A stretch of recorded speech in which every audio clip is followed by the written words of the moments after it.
मी बोरकर गुरुजी, विश्वज्योतिषाचार्य, ब्रह्मांड ज्योतिष कार्यालय, मुक्काम पोस्ट रावेर, जिल्हा जळगाव. Video number 601.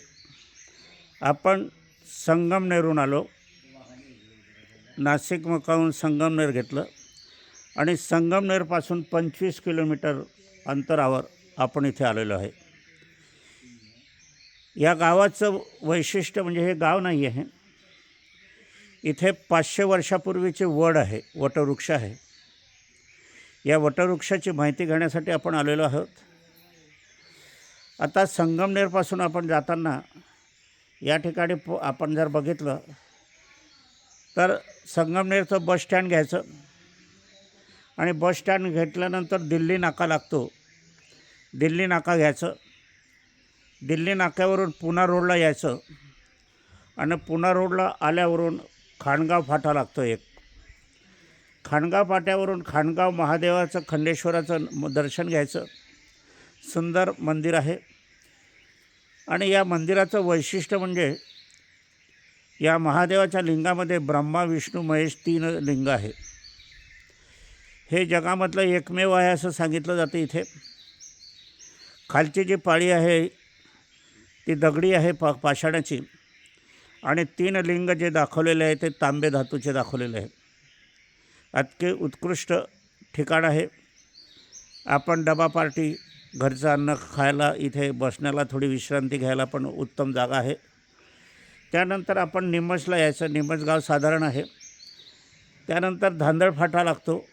धांदळ फाटावरून निमगाव पागा गाव लागते आणि निमगाव पागापासून प्रेमगिरी लागते आणि प्रेमगिरी गावाच्या ह्या बाहेरच्या बाजूला हे वड साम्राज्य आहे. अगदी जगामध्ये आपण पाहिलं नाही असं अद्वितीय, अद्भुत असं आहे. हे जवळजवळ 15 एकरमध्ये विस्तीर्ण झालेले वड ह्या ठिकाणी आपल्याला दिसतात. प्रमुख वड मी तुम्हाला आता दाखवतो आहे. तो प्रमुख वड हा आहे. आपण मंदिर आहे छोटंसं इथे. या मंदिरामध्ये बघत असताना यात आपण वडाच्या बुंद्याशी आलेलो आहोत. आपण बघू शकतात हा बुंदा आहे. हा 500 वर्षापूर्वीचा मानलं जातं आहे आणि या पारंब्या या 15 एकर जमिनीमध्ये फैललेल्या आहे आणि जागोजागी वटवृक्ष निर्माण झालेला आहे.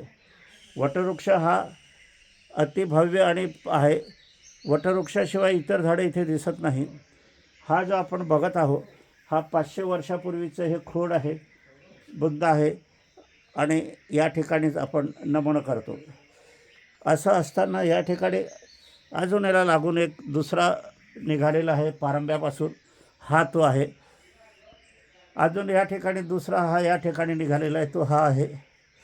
आणि या ठिकाणी अजूनही निघालेले आहे ते हे वटवृक्ष आहे. अजून पाहायचं असेल तर हे पण आहे.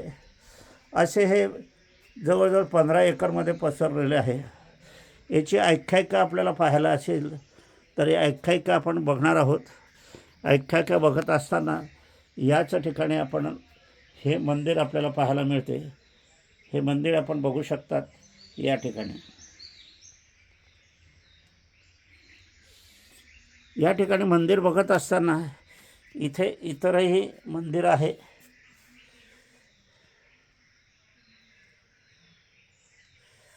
प्रमुख मंदिर आपल्याला पाहायचं असेल तर हे प्रमुख मंदिर आपल्याला या ठिकाणी आपल्याला दिसत आहे. हे बहीण भाऊ आहे. हा भाऊ आहे आणि ही बहीण आहे. हा वाघ यांना खायला आला होता आणि मग इथे त्यांनी वाघाचं दहन केलेलं आहे म्हणून इथे वाघाची समाधी असं मानलं जाते. आपण बघू शकतात, आरामात दर्शन घेऊ शकतात बहीण भावाचं. हा दिवा इथे तेवत आहे. असं हे असताना आपण या वन साम्राज्यामध्ये फिरणार आहोत. हे अद्भुत ठिकाण आहे. 500 वर्षापूर्वीचा वड इथे आहे. हे महाराष्ट्रातलं एकमेव ठिकाण आहे. हे जगामध्ये नोंद झाली असं या ठिकाणी सांगण्यात येते. इथे लहान लहान दगडी मूर्ती आहे, प्राचीन मूर्त्या, अवशेष आहे पूर्वीचे या ठिकाणी आपण बघत आहोत. अवशेषाचं दर्शन घेऊया. आता या ठिकाणी गेलं. ही एक मूर्ती आहे. ही मूर्ती पूर्वजांची मानली जाते, पूर्वज म्हणून. अशा या मूर्त्या, ही मुंजोबाची मूर्ती साधारणतः दिसते आहे आणि म्हाळसादेवी आणि शिव या ठिकाणी दाखवले जात आहे. एकंदर हे शिवप्रतिष्ठानपैकीच मोजलं गेलेलं, मान्य गेलेलं आहे. असं आपण बघत असताना या ठिकाणी आपण पाहतो, मी तुम्हाला विस्तीर्ण दाखवतो आहे. हा परिसर पूर्ण वडाने व्यापलेला आहे. दगडखाच्यातून आपल्याला जावं लागतं इथे, परंतु रस्ता आपल्याला पायी चालणारा रस्ता भरपूर आहे. या ठिकाणी प्रत्येक वृक्षावर काही ना काही इथे नोंद ठेवून दिलेली आहे. वटपौर्णिमा 2025ला हा वृक्ष लावला गेलेला आहे, आपण बघू शकतात. त्याचनंतर इथे पूजापाठ होतात वटपौर्णिमेला. हाही वटपौर्णिमेचा 2025चा वृक्ष या ठिकाणी दाखवलेला आहे. म्हणजे हा 2025चा आहे असं काही नाही, 25ला इथे पूजापाठ झालेले होते, एवढंच त्याचं महत्त्व आहे, बाकी काही नाही. परंतु हे प्राचीन त्याचं महत्त्व या ठिकाणी आपल्याला दिसत आहे. वृक्ष तुम्हाला दिसत असतील, वरचे मी दाखवतो आहे. या ठिकाणी एक खोलगट भाग आहे, इथे पाण्याचा झरा वाहतो आपल्या पावसाळ्यामध्ये, आणि ह्या वृक्षाला जमीन अंतर्गत पाणी दिलं जाते, ते आपोआप दिलं जाते. हा बंधारा इथे आता सध्या कोरडा आहे. हे वटवृक्ष आपण बघत आहात. सुंदर वन आहे. इथे कुठेही तुम्हाला धोका नाही, कुठे जनावर नाही, आणि हे उंच आहे, बघू शकतात किती उंच आहे. अगदी सावली पडलेली आहे दाट. 12 वाजेचा सुमार असेल आता अंदाजे आपण बघत आहोत. बघण्यासारखा एक निसर्गाचं प्रेमी जे असतील त्यांना हे आवर्जून बघावं असं ठिकाण आहे. आणि एक आपल्या जीवनामध्ये आपण 500 वर्षाच्या पूर्वकाळात जातो या ठिकाणी, हे पण आपल्याला या ठिकाणी दिसून येत असते. बघा कसं सुंदर आहे.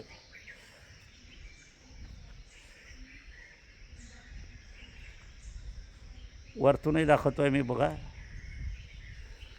500 वर्षापूर्वीचे हे वृक्ष रमणीय छायादार दिसत असतात. आणि या ठिकाणी वटपौर्णिमेला मोठ्या संख्येने स्त्रिया येत असतात. लांबून लांबून संगमनेरहून, नाशिकहून, पुण्याहूनसुद्धा या ठिकाणी वटपौर्णिमा साजरा करणारे येत असतात. कारण की या ठिकाणी शिवाजीराजांची आई जिजाबाई इथे येऊन गेलेले आहे. इथे वर किल्ला पण त्यांचा आहे, तिथे त्या राहिलेल्या होत्या, निवास करत होत्या असं सांगितलं. या ठिकाणी जात असताना ही मी तुम्हाला जागा दाखवतो आहे. इथे जिजाबाई येऊन गेलेले आहे. या ठिकाणी जिजाबाई येऊन गेलेलं सांगितलं जाते, म्हणून याला शिवाजीचे चरणस्पर्श पण इथे लागलेले आहे. जिजामातेचे चरणस्पर्श पण इथे लागलेले आहे, म्हणून ही भूमी वंदनीय आपल्या महाराष्ट्रीयांना आहे. परंतु याची प्रसिद्धी मात्र महाराष्ट्र सरकारनेही केलेली नाही, शासनानेही केलेली नाही. इतिहासप्रेमी जे आहेत एवढे येतात, 2-3 लोक तेवढेच आहे. आज इथे आपण जर पाहायला गेले तर मला एकही जण इथे आलेला दिसलेला नाही. आम्हीच इथे आलेलो आहे, बाकी कोणीही इथे दिसत नाही. म्हणजे याची प्रसिद्धी नाही आहे असं म्हटलं तरी चालेल.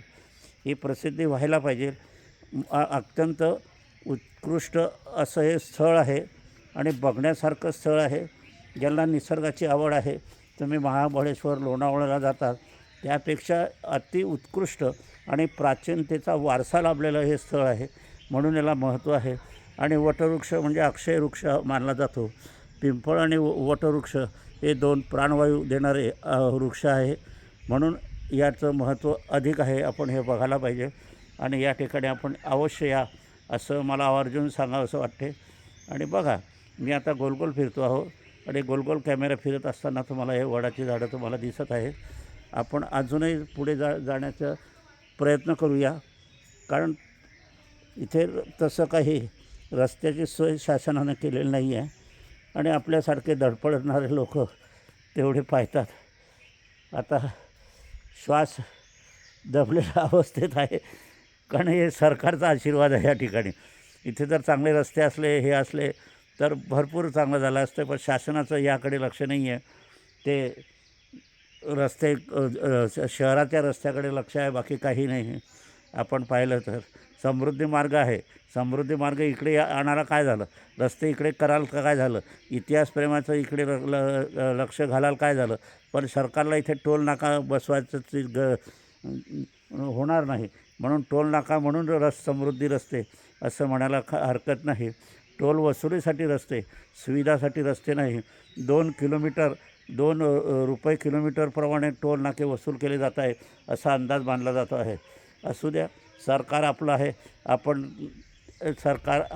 आपण सरकारचे आहोत, एवढंच, बाकी काही नाही. आजचा व्हिडिओ या ठिकाणी आपण बघत असताना समापन करूया. आणि हा व्हिडिओ नंबर 601, 500 वर्षाचा वटवृक्ष. बोरकर गुरुजी, विश्वज्योतिषाचार्य, ब्रह्मांड ज्योतिष कार्यालय, मुक्काम पोस्ट रावेर.